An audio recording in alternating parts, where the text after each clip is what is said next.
Assalamualaikum warahmatullahi wabarakatuh. Alhamdulillahi wassalatu wassalamu ala rasulillahi Muhammadin sallallahu alaihi wasallam. Bersyukur kepada Allah subhanahu wa ta'ala. Majelis Ta'lim Darul Hidayah pada kesempatan kali ini akan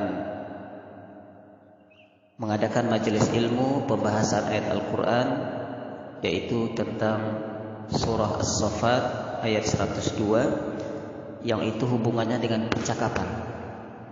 percakapan antara Nabiullah Ibrahim dan juga Nabiullah Ismail ketika masa kecil. Ini terekam jelas di dalam Al-Quran kejadian ini, dan ini perlu kita pahami apa maksud daripada percakapan itu.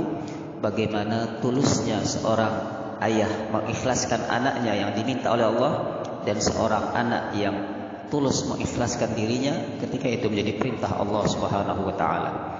Silahkan kita buka Al-Quran surah As-Saffat, yaitu surat yang ke-27 ayat yang ke-102. A'udzu billahi minasy syaithanir rajim.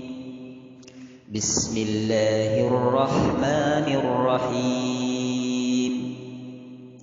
Falamma balagha ma'ahu as-sa'ya qala ya bunayya inni ara fil manami anni adbahuka fanzur madza tara.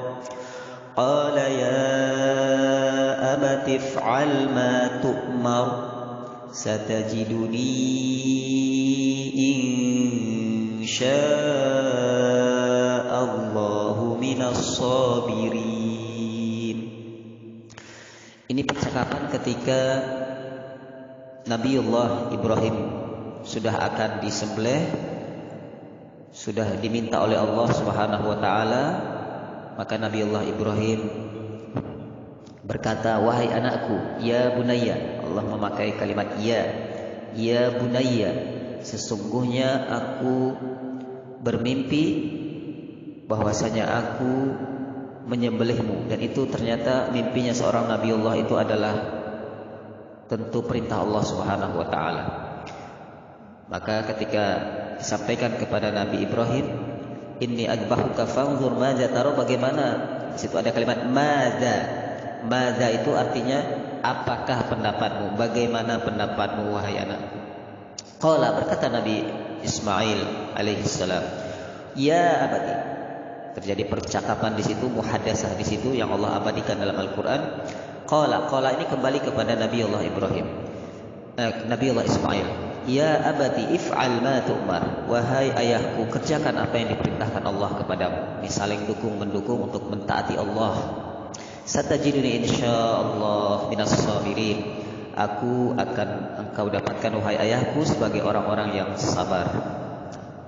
Baiklah jamaah yang dirahmati Allah Subhanahu wa taala, inilah pelajaran yang bisa kita ambil sambil kita membaca Al-Quran, kita menerjemahkannya, kita ambil makna dari kosakata yang penting di situ, kata yang sering diulang oleh Allah Subhanahu wa taala, yaitu falamma, ketika, qala, berkata, fi, inni, madza itu madza, apakah, madza taro, qala, kemudian yang tidak pernah kita lupakan yaitu kalimat ya itu ucapan panggilan atau sapaan. Jadi mulai sekarang kita tidak menyebut hey lagi, tapi ya bunayya, ya abati, ya ummi, ya sahibi.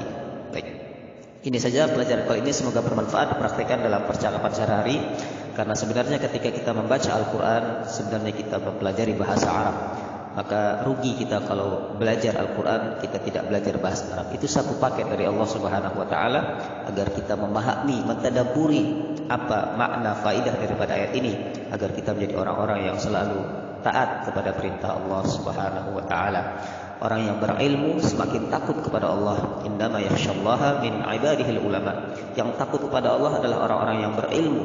Maka dengan kita mempelajari Al-Quran, bahasa Al-Quran, Allah akan menurunkan ilmunya kepada kita, dan dari itu kita menjadi orang-orang yang bertakwa. Amin ya rabbal alamin. Subhanakallahumma bihamdika asyhadu an la ilaha illa anta astaghfiruka wa atubu ilaik. Assalamualaikum warahmatullahi wabarakatuh.